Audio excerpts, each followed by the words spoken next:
Okay. 6 feet away, 6 feet away. Good, that's good, that's good. Good.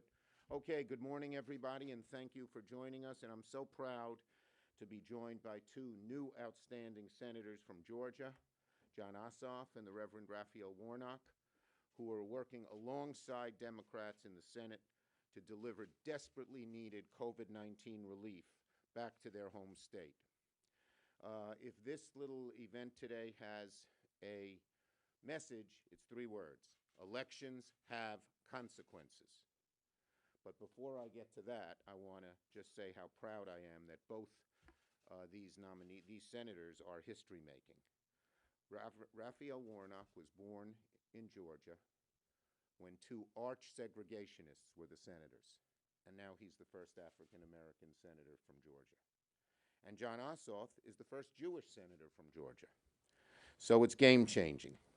And following that game-changing election that brought them both to the Senate, Democrats took the majority for the first time. What does that mean? It means real things to real people in Georgia and throughout the country. If the election had gone the other way, we know that Mitch McConnell would not be working on COVID relief for working families. But now, because we have Warnock and because we have Ossoff in the Senate, we are on the edge of delivering real relief to the working folks, to the poor people, to the middle-class people of Georgia and of America. Here's a little number: $8,200. A family that makes $75,000 and has two kids, in other words, a family of four with two kids, is going to get $8,200 in additional direct relief.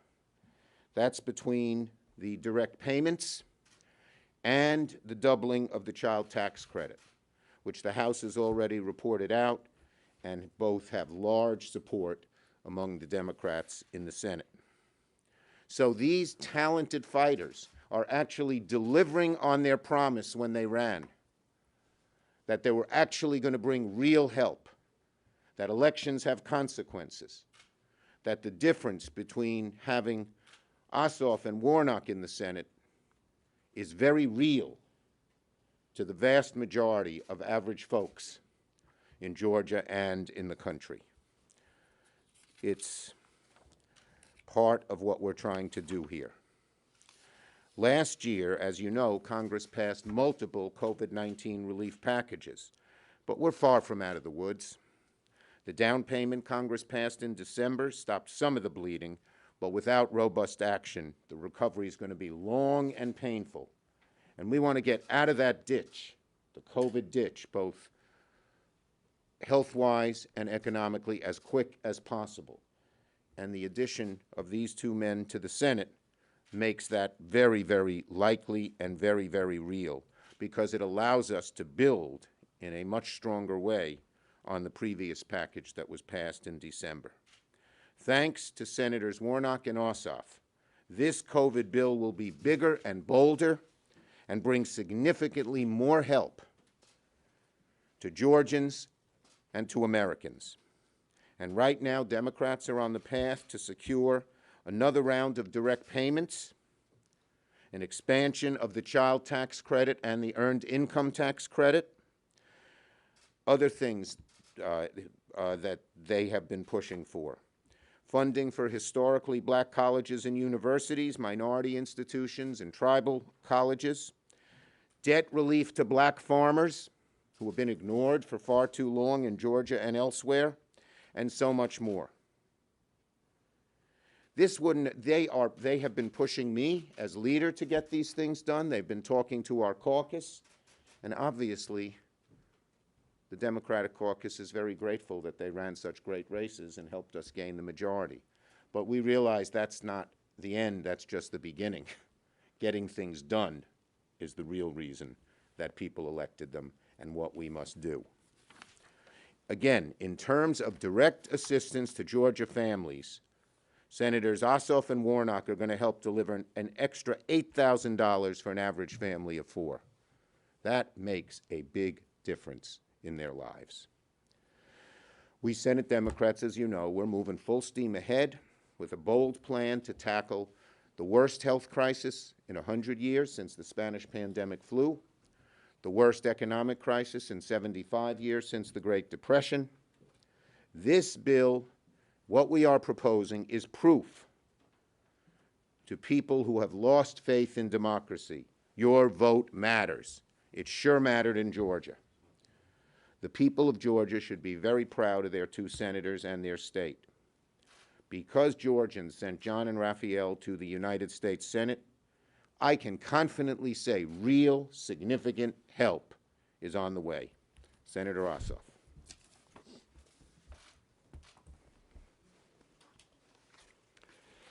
Thank you, Leader Schumer. It's great to be here alongside you, Senator Reverend Warnock. The message today for Georgia families is very simple. $8,200 of additional federal financial relief to help see you and your kids through this pandemic will be included in the Senate legislation that we are working to pass right now. $8,200 for a family of 4 in Georgia earning $75,000. Senator Reverend Warnock and I were sent here to fight for COVID relief for the people of our state who have had to face extraordinary child care costs as schools have been closed, who have had huge medical bills during this health crisis, who have seen loss of employment and severe financial distress, families who have been facing eviction and foreclosure. We came here to deliver help for the people of Georgia. And working with Leader Schumer and colleagues, Senator Reverend Warnock and I are here to inform the people of Georgia that we are working to advance this legislation, which will deliver $8,200 in additional federal relief in coming months for an average working family of 4 in the state of Georgia. We are working tirelessly to ensure that there are additional funds for Medicaid expansion for the people of Georgia. Our state thus far has refused to expand Medicaid, and we are working to secure additional funding for the expansion of Medicaid in Georgia, as well as Leader Schumer mentioned, significant additional resources for historically black colleges and universities. So once again, $8,200 for a working family of 4 in the state of Georgia to bridge this period of great distress and suffering while we ramp up vaccines and the public health response. Thank you, Leader Schumer. Senator Reverend Warnock. Thank you so very much. I'm glad to be here with Leader Schumer and with Senator Ossoff, I love the sound of that, to talk about the urgency of getting this relief bill passed for the people back home in Georgia and all across this country. I want to say that I'm so proud of the people of the state of Georgia in this defining moment in American history for sending John and me to the United States Senate. But they sent us with a mandate to address the devastation of this public health crisis for our state and our country, and we intend to live up to that promise.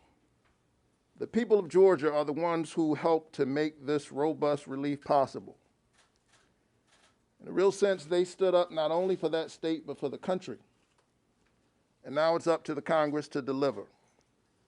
And that's why our top priorities are getting the vaccine distributed in our state and delivering the relief and assistance Georgians need to get on their feet through this tough time.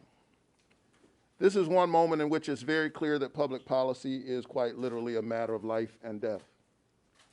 And so it's clear that Congress needs to take bold action to help Georgians and Americans respond to a once-in-a-century pandemic that's created an economic turndown, the likes of which we haven't seen in 75 years.